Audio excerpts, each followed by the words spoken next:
Avokat, a ka ardhur koha që në Shqipëri të bëjë i detyrueshëm shërbimi ushtarak dhe a kemi kapacitete ushtarake për të mbrojtur veten nga armiqt? Heqja e shërbimit të detyrueshëm ushtarak. Qarmatosja e Shqipërisë në mënyrë të plot. U qarmatosën, u eliminuan, u zhdukën shkuan për skrap avionët, kemi pasur 150 avion, ne s'kishim pak. Ishte një fuqi e konsiderueshme ajrore në zonë, në Ballkan. Kemi pasur 1100 tanke, u zhdukën. Le pastaj gryka zjarri artillerie edhe pozicione të fortifikuara e tjera dhe të tëra këto u shkatëruan dhe kanë arritur që tani i shet ky presidenti ynë, ky kusari president, se i shet për vete ky, i shet dhe i merr për vete ato, para të shet bazat, shet presidenti i Republikës, shet bazat, ish bazat ushtarake në Bregdet dhe u ka dhënë klientëve të tij. Që ka ardhur koha, ka ikur, jo ka ardhur. Ka ikur për të vendosur shërbimi i detyrueshëm ushtarak, sepse po qëse do ekzistonte shërbimi i detyrueshëm ushtarak, nuk do kishim në asnjë mënyrë djem që shpërndanin dhe përdornin drogën. Se 2 vjet ushtri të sjellin terezi, nuk ka disiplinë, nuk njohën jetën, po s'bëre, thoshin përpara pleq në vendin tonë, thoshin kështu: brilin e parë fëmijës ja thyen shkolla, brilin e dytë ja thyen ushtria, djalit. Edhe pastaj bëhet i aftë për jetën. Pra nuk ka ushtri, nuk ka disiplinë, nuk ka seriozitet, prandaj jemi dhe këtu ku jemi. Urgjentisht duhet vendosur shërbimi i detyrueshëm ushtarak. Urgjentisht, bile jemi shumë të vonuar. Avokat, mendoni që pajisjet ushtarake dhe armatimet ushtarake që ka pasur Shqipëria që në kohën e Enverit ishin të mjaftueshme për të përballuar, po themi, zhvillimin teknologjik në ushtri, apo duhet edhe të investohej? Pra, ushtria, jo vetëm ushtria jonë, po gjithë bota, pajisjet ushtarake i renovon her pas here. Sepse dalin armë të reja, kuptohet, do marrësh edhe kundër përgjigje për këto armë të reja që po dalin, armë ofensive dhe defensive, do me thënë armë sulmi, armatim sulmues dhe armatim mbrojtës. Ne praktikisht kemi pasur aviacion mbrojtës të përkryer. Nuk hynte dot njeri në Shqipëri, ishte kontrolluar sa hapësira ajrore në mënyrë perfekte. Sot, si ke, pra detyrimisht që të kish të ruaj jetë vjetër, dhe mi bazë e asaj pasaj të blej dhe të reja. Por nuk u bë kështu, u qarmatos Shqipëria, nuk e di kush dha urdhër, pse u bë, për çfarë arsye u bë, kush komandoi, kush qeverisi në këtë pikë, se nuk e dim kush e bëri këtë gjë. Nuk folën strukturat e shtetit fare për qarmatosjen masive që i bën Shqipërisë. I kam parë në Kakavi tanket tanë që shkonin në Greqi, sepse amortizatori i tankut të 54 dhe të 7 vjetë që kishim neve, ishte i shkëlqyer dhe grekët e morën i mirnin për tanket e tyre. Sikurse mirnin dhe i kanë marrë në mënyrë masive pompat e karburantit të migëve. I vendosin tek avion të tyre Mirage 2000 që urrëzoheshin çdo 3 muaj nga 1 nga 2. Avokat, kush ka qenë dëmi më i madh që është bërë Shqipërisë pas 90-s? Janë disa krime, jo dëme. Krimi më i madh është qarmatosja e Shqipërisë. I dyti është shkatërimi i bazës industriale dhe i fabrikave dhe uzinave që ishin me rendiment dhe ishin me vlerë për të vazhduar të funksiononte ekonomia jonë. E shkatëruan gjithçka dhe e bën që këtu të mos mbyllet më, të mos korret më, të tërat vinë nga jashtë dhe këto i bën në interes të deputetëve që kishin mundësi të importonin nga jashtë shtetit. Këtu ishte i gjithë krimi që është bërë. Po pse nuk foli njeri, do të thoni, nuk foli sepse s'kishte opozit. Ne deri tani kemi kujtuar se ka opozit, ose ka pasur opozit. Absolutisht asnjëherë. Për gjëra themelore s'ka pasur opozit, kanë qenë në unison.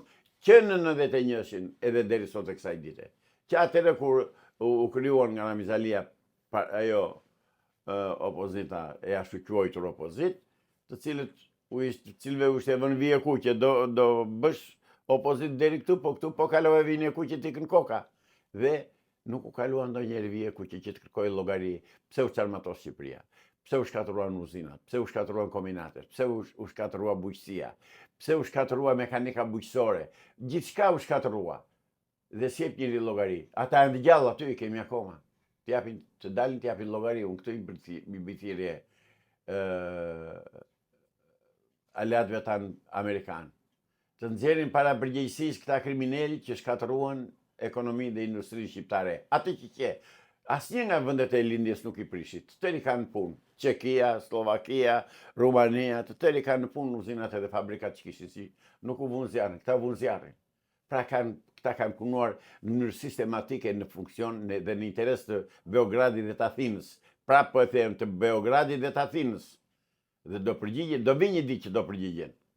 Avokat, shpesher po përflitet që së shpejti do ketë arrestime, do krijohet qeveria teknike dhe ndërkohë që zgjedhjet po afrojnë, a besoni që do ketë arrestime dhe qeveri teknike? Që do bëhen arrestime, do të merren pronat, do të shpërndahen shqiptarëve, do bëhet qeveria teknike, mirë po deri tani nuk po shohim televizë asgjë në këtë drejtim. Shpresoj që se kohë ka akoma, se pardia u shkri parlamenti. Kështu që janë të tëra kushtet dhe të tëra mundësit, tashi që qoftë që të bëhen arrestimet, qoftë që të bëhen sekuestrimet, qoftë edhe të ngrihet dhe të shpallet qeveria teknike. Se qeveria teknike nuk do bëhet nga dy partitë e mëdha siç kanë kërkuar. Qeveria teknike do bëhet nga njerëz të paangazhuar në këtë parti. E pres këtë, e presëm me dita ditës, e besoj që do bëhet, e besoj, kam besim të profesor Pilinçi, por do t'ja lëm kohës. Kur të bëhet, do gëzojmë të tërë. Avokat, a besoni që partitë e vogla do kenë mundësi të marrin ndonjë deputet? Jo.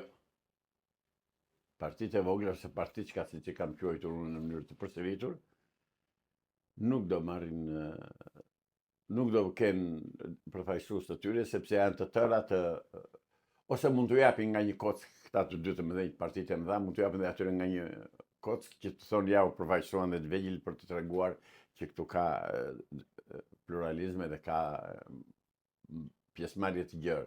Po ata po hajnë njëri tjetrin, po marr Dashnor Sulën. Dashnor Sula ai ishte me PD-n, vajti tek LSI-ja, nga andej vajti tek PS-ja, tani prap e ka kërkuar Salihu që të kthehet. Këta janë karagjozmë, këta janë burra shteti, janë politikanë. Lëpihet ai për një karike deputeti, po deri dje ishte deputet, çdo më, ç'a bëre kur ishe? Se ishe zoti Sula. Na pëlqejën ato deklarimet e tua dhe në ato batuta të lëshoje. Po praktikisht një ishe, s'kishe që bëje, dhe s'kanë që bëjnë.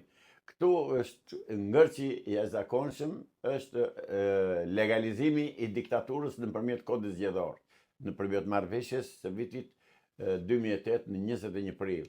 Aty u rivendos diktatura e Partisë Punës. Dhe fjala rilindje, e kam thënë edhe the prapë të japi sy shqiptarët, është rilindje për Partinë e Punës, nuk është rilindje se leu një qëngjë. Është rilindje e teorisë komuniste, e Partisë Komuniste të Punës të Shqipërisë. Janë ata në pushtet. Dhe këtë vërteton dash ekzistenca e zonjës Balluku, zëvendës ministre, në dash mbiemra të tjerë të njohur. Deri dje ishte drejtoresha ATP-s, ajo Sonila Qato e bie Llambikek Prifti, po Llambikek Prifti ishte kandidat i byros politike, pra janë po këta në pushtet, s'ka lvizur gjë.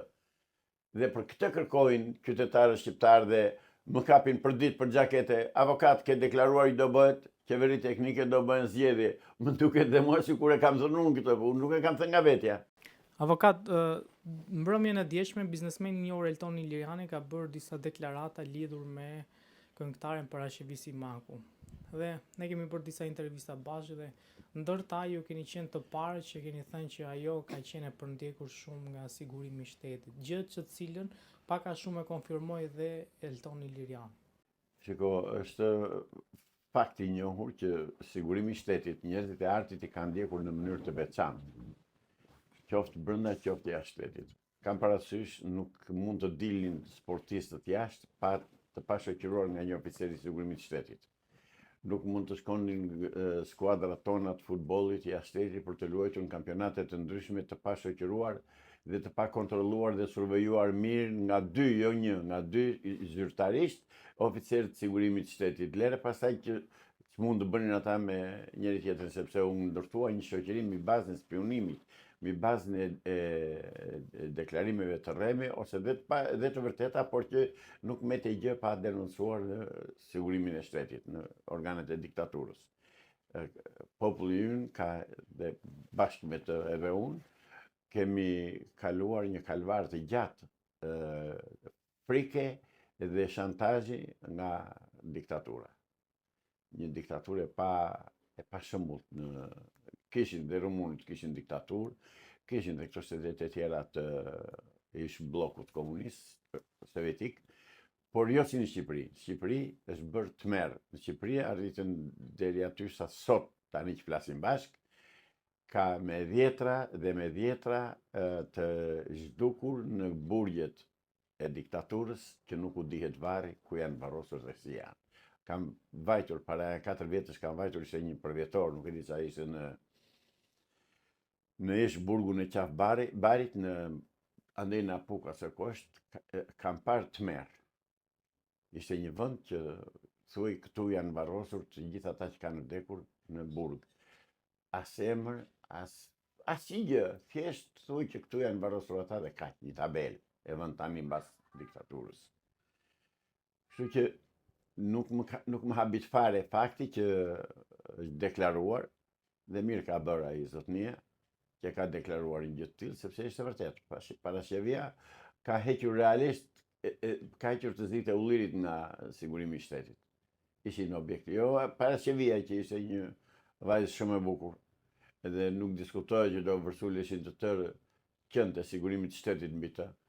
Po dhe një normale, një zakonshme, pa tjetër që do kalonte në dorë të tyre, ishte pa mundur, se ndryshe nuk dilte në krye. Kam parasysh dhe një thënie të një shkrimtari turk, Aziz Nesin, i cili thot rruga për të suksesi kalon nga shtrati i regjizorit. Avokat, po, a kemi detaj konkret, emra konkret që si e ka përndjekur, pra ka qenë dikush që e ka përndjekur, apo thjesht themi që sigurimi i shtetit? Tani emrat nuk kam si t'i di, se s'kam qenë ato struktura dhe nuk as jam përdjekur nga ata vetë. Vetë nuk jam përdjekur nga ata. Po kam parasysh këngëtarin Sherif Merdani bie fjala. Një këngëtar i shkëlqyer, një njeri në punë të tij, një mjeshtër i këngës, e morën e futën në burg, shokët e tij. Tjetër, kemi atë vllajën e sportistit Salvador Kachaj, si kishte ky këngëtar i lirik, një zë brillant, një artist i shkëlqyer, e përndoqën sa e futën në burg dhe kolegët e tij. Ishte një shoqëri që dhe një strukturë e shtetit që nuk linte molekull të shoqërisë shqiptare, pa kontrolluar, pa survejuar, pa dhunuar dhe torturuar. A ka pasur këngëtarë të tjerë përveç Parashevit Simaku? Ka deklaruar Alida Hisku, ka deklaruar vetë. Madje ka thënë kështu, na fusën në burg, atje në qeli, na mbulonin kokën me batanie dhe na përdunonin me radhë hetuese dhe prokurorët. E ka deklaruar ajo, nuk e them unë nga vetja ime. Dhe ata s'kan marrë përgjigje, ata s'janë dënuar, ata nuk kanë dhënë llogari, sepse akoma janë në pushtet, akoma janë në strukturat e shtetit shqiptar, në mos vetë ata që kanë qenë të rinj, pasardhësit e tyre, s'kan dhënë llogari. Nuk i ka prekur njeri, nuk u ka thënë njeri ç'është kjo që bë dhe pse e bë. Se duhet të rrim shtërmet flasim drejt. Me ligjet e diktaturës nuk lejohej që të bëje të ushtroje torturë, që e ndaluar me ligj. Tjetër gjë se që bënin ata pasaj dhe nuk kepin llogari dhe nuk i kërkonte kërkush, sepse në veri atë donte që të vinte njëri të vresi njëri tjetrin, të godisni njëri tjetrin. Por me ligj ndalohen, ndërsa këta kanë shkelur ligjin dhe si gjë ja aty ke. Absolutisht asnjë gjë s'ka ndryshuar. Dhe janë po ata oficerë, oficerë dhe hetues të sigurimit të shtetit që kanë bërë ato krimet, qoftë tek arti, qoftë kultura, qoftë sporti, pse harruam atë Kondo, si e kishte ai peshngritësi. A ishte kjo përndjekje që u bë para shefis që u detyrua që të largohej nga Shqipëria? Padyshim, padyshim. Iku nga sytë këmbët. Shqyr që u liruam, shqyr që shpëtova nga se nuk ka të merë më të madh, nuk ka të merë më të madh për një grua se sa të përdunohet sistematikisht nga njëri të cilin se shëdot, por s'ka nga jam band. Dhe ajo këtë gjë ka deklaruar, e ka thënë. E kemi thënë dhe personi që ka torturuar, se vlen më bara qena, se s'do merrej me të vdekurit. Dhe t'jap llogaritë ku ka shkuar. Por që atë e ka torturuar, pa diskutim.